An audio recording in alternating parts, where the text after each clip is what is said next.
Salut à tous, c'est Nico, j'espère que vous allez bien. Oui, je suis une nouvelle fois en extérieur et aujourd'hui je vais vous parler d'un truc assez cool. C'est un truc que j'avoue que je ne connaissais pas du tout, je le voyais un petit peu partout chez des copains ou sur internet et finalement j'ai décidé d'en tester une. C'est un truc qui tient dans ma poche et c'est une dashcam. Alors la dashcam c'est quoi? Vous le savez sans doute, hein, c'est une caméra que l'on met dans sa voiture, que l'on fixe derrière son pare-brise et qui sert tout simplement à filmer la route et puis à détecter par exemple les accidents. Donc ça peut servir si on a besoin de prouver à son assurance qu'on a eu un accident et qu'on n'est pas responsable, parce qu'évidemment si on est responsable on va pas avoir forcément envie de leur montrer, mais ça peut aussi servir à un autre truc qui est assez intéressant et c'est ce que fait cette dashcam, c'est de pouvoir filmer un accrochage qui aurait eu lieu avec votre voiture lorsqu'elle est garée, que vous n'êtes pas dedans et qu'une personne a fait un créneau qui a mal tourné. Alors comme je n'y connaissais absolument rien dans les dashcams, j'ai fait quelques recherches et j'ai vu qu'il y avait une marque qui en Angleterre était numéro 1 leader du marché, bien implantée, elle s'appelle Nextbase et j'ai donc contacté l'agence française de Nextbase qui m'a permis de tester cette dashcam. Alors cette dashcam là, c'est un modèle qui est, on va dire, milieu de gamme et elle est bourrée de fonctionnalités qui sont tout à fait intéressantes et qui en tout cas sont largement suffisantes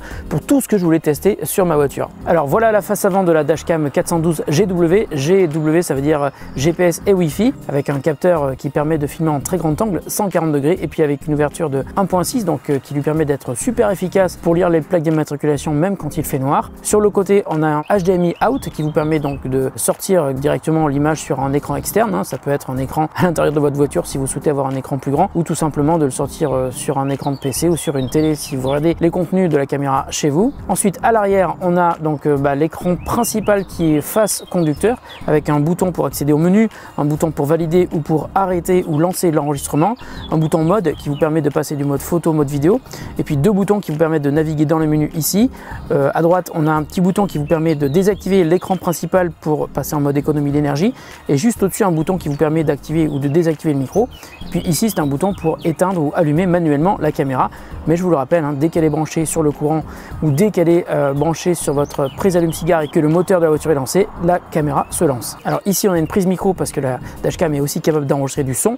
On a là aussi une prise AV out, donc une sortie vidéo analogique cette fois-ci qui vous permet de brancher sur n'importe quel type d'appareil qui permet de récupérer la sortie vidéo. Et puis ici on a un port USB à l'ancienne qui vous permet donc de charger la dashcam si vous la branchez sur un adaptateur secteur avec le câble livré ou tout simplement de la brancher sur la prise allume-cigare.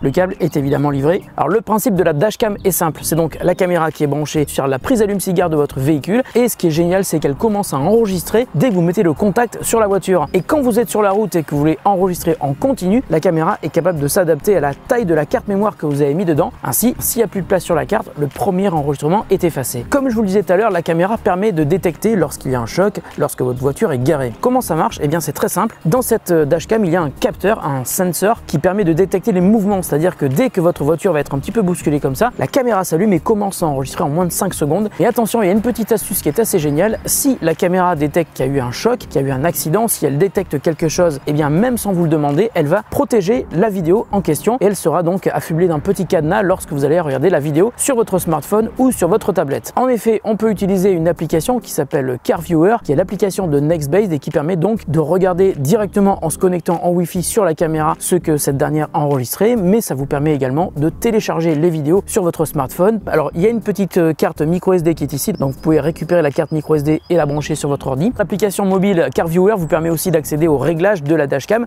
Alors les réglages vous pouvez accéder directement depuis la caméra elle-même, mais c'est quand même beaucoup plus confortable de le faire depuis l'application mobile. Alors parmi les réglages, vous pouvez donc régler d'une part la résolution d'enregistrement. Par défaut elle est en 1440p, donc en 2K, ça vous permet de lire les plaques d'immatriculation sans effort, mais vous pouvez aussi baisser la résolution si vous voulez que les fichiers soient moins volumineux, donc en 1080p à 60 fps, ça sera super fluide, ou alors en 30 fps, voire même en 720p. Vous pouvez aussi changer l'exposition qui permet d'atténuer ou d'augmenter la luminosité captée par la caméra. Vous pouvez ajouter le numéro de votre plaque d'immatriculation. Comme je vous le disais, vous pouvez changer la durée des vidéos enregistrées entre 2, 3 et 5 minutes. Ça permet d'avoir de plus petits fichiers et donc de transférer plus rapidement la partie qui vous intéresse sur votre smartphone ou sur votre ordinateur. Vous pouvez ensuite choisir d'activer ou de désactiver le mode parking, inverser l'affichage sur l'écran si vous voulez installer la dashcam la tête en bas, par exemple fixée sur votre tableau de bord. Vous pouvez ensuite choisir d'afficher en surimpression de la vidéo le jour, l'heure, mais aussi les données GPS et la vitesse qui s'actualisent en temps réel lorsque vous roulez et qui sont donc intégrées en dur dans la vidéo. C'est très pratique pour situer précisément le lieu et l'heure d'un accident.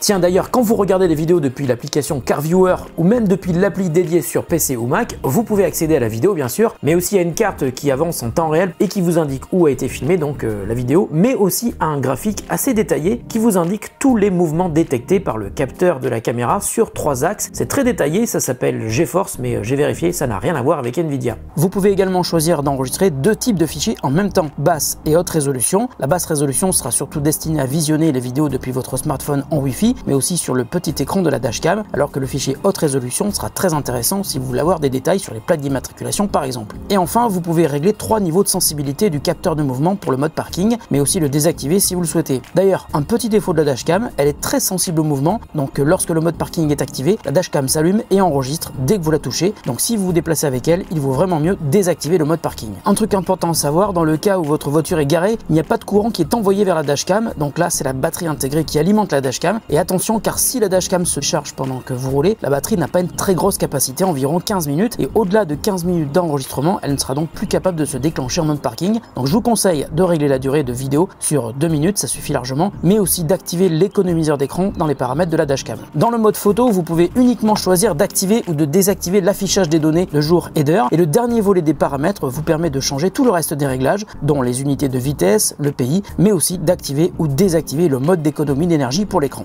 Donc en résumé, après avoir utilisé la dashcam 412GW de Nextbase pendant quelques jours, je suis hyper satisfait. D'une part parce qu'elle n'est pas très chère, elle coûte moins de 130 €. Ensuite, elle est facile à installer. Il y a juste un câble à brancher sur la prise allume-cigare et le support sur votre pare-brise, et puis le support magnétique comme je vous ai expliqué pour faire tenir la caméra sur son support accroché lui sur le pare-brise. Ensuite, elle est super facile à utiliser. Il suffit de la laisser se mettre en route toute seule quand vous lancez le contact sur la voiture et de la laisser enregistrer ce qu'il se passe sur la route. Ensuite, elle protège les vidéos sur lesquelles elle a détecté un choc. Ça vous permet d'éviter d'effacer par mégarde des vidéos qui contiennent des informations que vous souhaitez garder.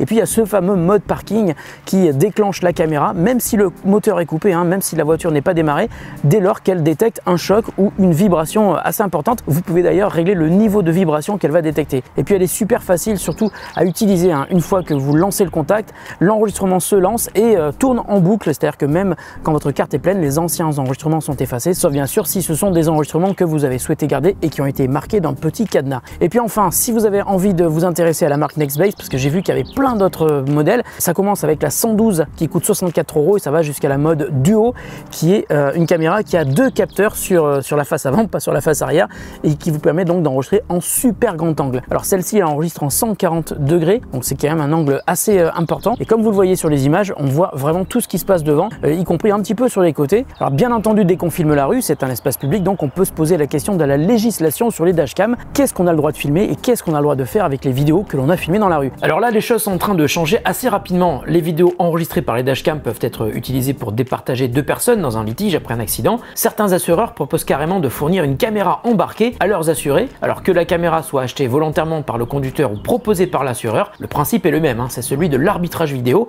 qui permet d'analyser la situation et d'en déduire les responsabilités de chacun. Et si l'affaire va jusqu'au tribunal, la loi indique que l'on peut apporter une preuve de ce que l'on avance par tout moyen, donc la vidéo peut être recevable dans un procès à condition qu'elle soit de bonne qualité et qu'elle comporte des éléments décisifs comme les coordonnées GPS, l'heure de l'accident, et ça tombe bien car la dashcam de Nextbase propose tout ça par défaut. Voilà, la vidéo est terminée, j'espère qu'elle vous a plu. Si vous avez des questions sur la 412GW, surtout n'hésitez pas à me les poser. Je pense que je vais encore pouvoir la garder pendant quelques semaines. Merci à vous d'avoir suivi cette vidéo, merci de votre fidélité. On se retrouve très bientôt pour une autre vidéo qui n'aura sans doute rien à voir avec celle-ci. Salut à tous et à très bientôt sur The Grand Test.